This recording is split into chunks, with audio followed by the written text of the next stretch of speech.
Oh,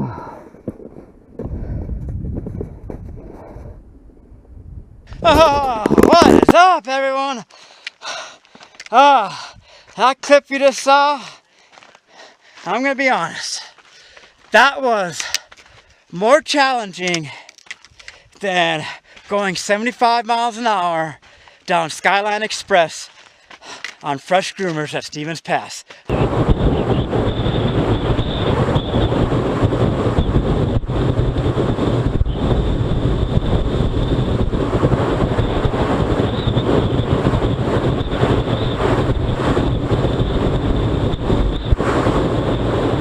I kid you not. And so in this video, I'm going to talk about a number of reasons why summer skiing is better than winter skiing, especially if you're battling anxiety, depression, or just the blues in general. And the first reason is you don't have to wait for the lifts to start running again.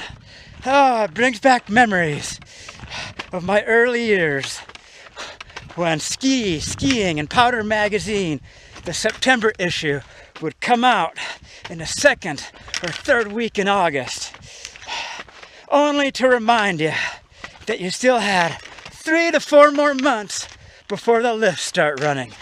But getting some skiing in during the summer months, there is no having to wait. And especially if skiing feels like it's half your identity, you're not going through boredom, you've got something to help motivate you in your workouts, your training. So that's reason number one. Reason number two, the weather. I mean, don't get me wrong, powder skiing is fun, but I'm not really all about those days where it's just snowing and blowing, gloomy, can't see like 10 feet in front of you. It's cold, like 0 degrees. You gotta be all bundled up in this thick jacket, thick baggy pants, restricting your movement. Versus in the summertime, you're getting that vitamin D from the sun. You can ski in shorts and jersey or a shirt. No need to be all bundled up. Weather is definitely much more uplifting, bright sunny skies, and sometimes when it rains during the summer, it feels pretty dang good.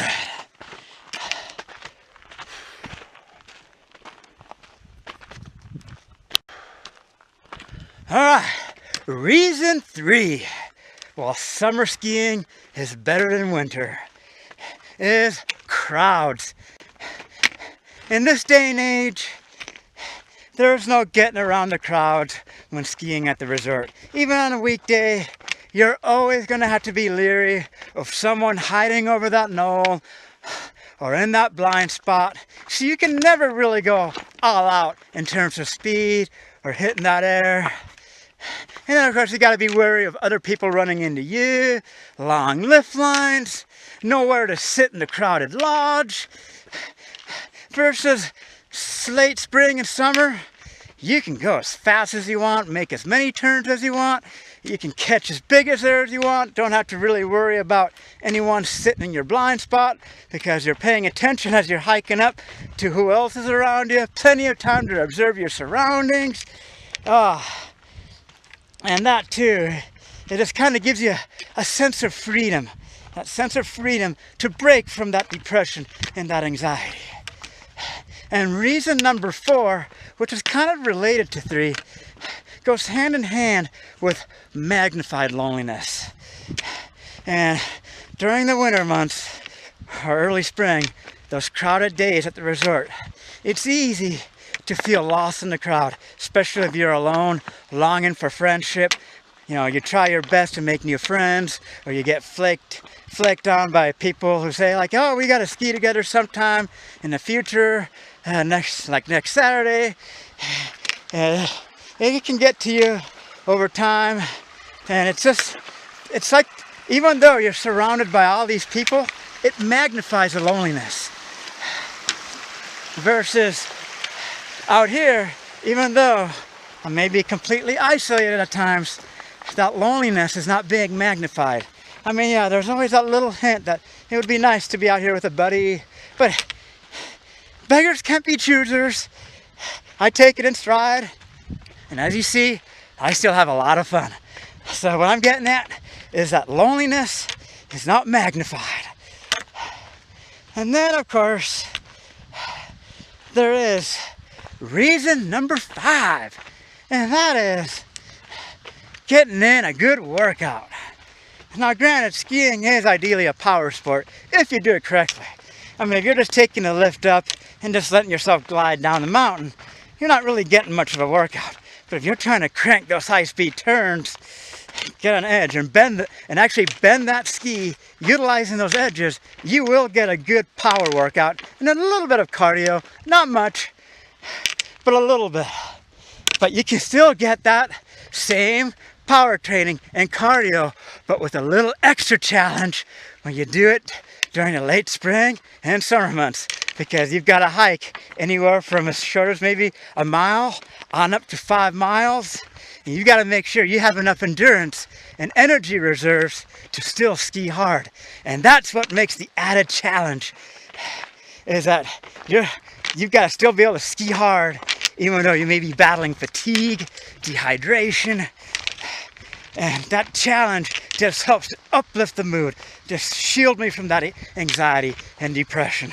Versus during the winter months, I'm not really shielded that much. But during the summer months, it's just like that heavy dose of natural medication. And that is the 5th reason why summer skiing is so much better than resort skiing in the winter months.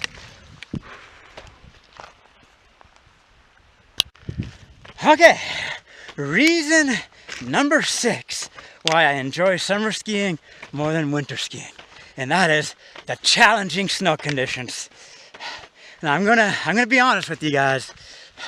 Skiing at 40 to 45 miles an hour, like you saw in that opening clip, is much more challenging and a lot more of a rush than going 70, 75 miles an hour on those groomers you may have seen in some of my videos skiing at Stevens Pass. And as a matter of fact, I feel pretty confident that if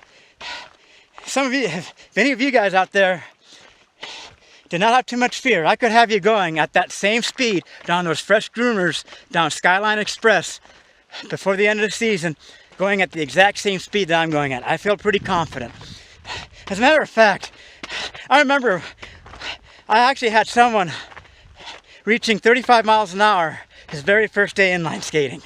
So take it from me. If you guys want to learn how to go fast, do it on a groom slope.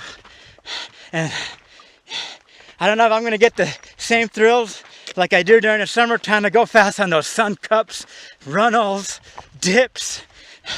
And as you're going to see in the closing clip, it just ups the fun factor, because I often wish I had a Ski-Doo or like a jet ski, but I guess I really don't need one, because you guys will find out in the closing clip that skiing can really be a lot of fun during the summer. Okay. And reason number 7 is people, for the most part, seem a little more friendly during the summer months. As a matter of fact, I'm a little dehydrated, and a couple of tourists kindly gave me some water. I just got to do a better job of hydrating. Versus during the winter months, you go to a terrain park, you've got people cutting in front of you, there's really no etiquette. And that's the thing, when living with depression, there's one thing called irritability or anger that's really often overlooked when you're battling depression.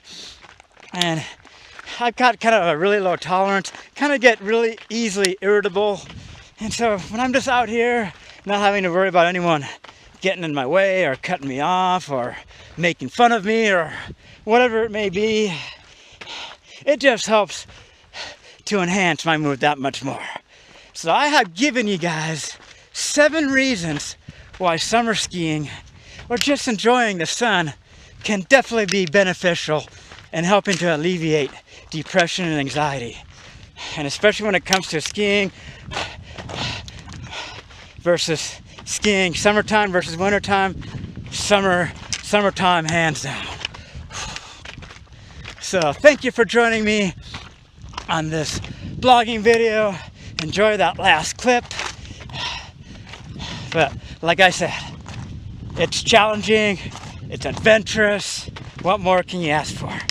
So, and like I mentioned at the end of the closing clip, thank you for watching.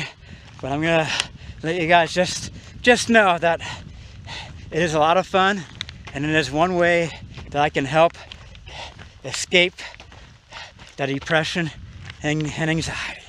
Over and out. I wanted to close out this blogging video by showing you guys this clip from a few weeks back, because on this particular day I was definitely feeling one with nature. I was getting an awesome cardio workout, some interval training to help with obstacle course racing, and even had a sense of spirituality. And overall, I just feel like summertime backcountry skiing far surpasses winter resort skiing when it comes to battling depression and anxiety. And I'm actually going to be discussing in a future blogging video how I'm actually going to be adopting a much more rigorous summertime skiing regimen, and I'm going to be going more towards dryland training and CrossFit training during the winter months. Once again, guys, thank you for joining in on this blogging video. Until next time, over and out.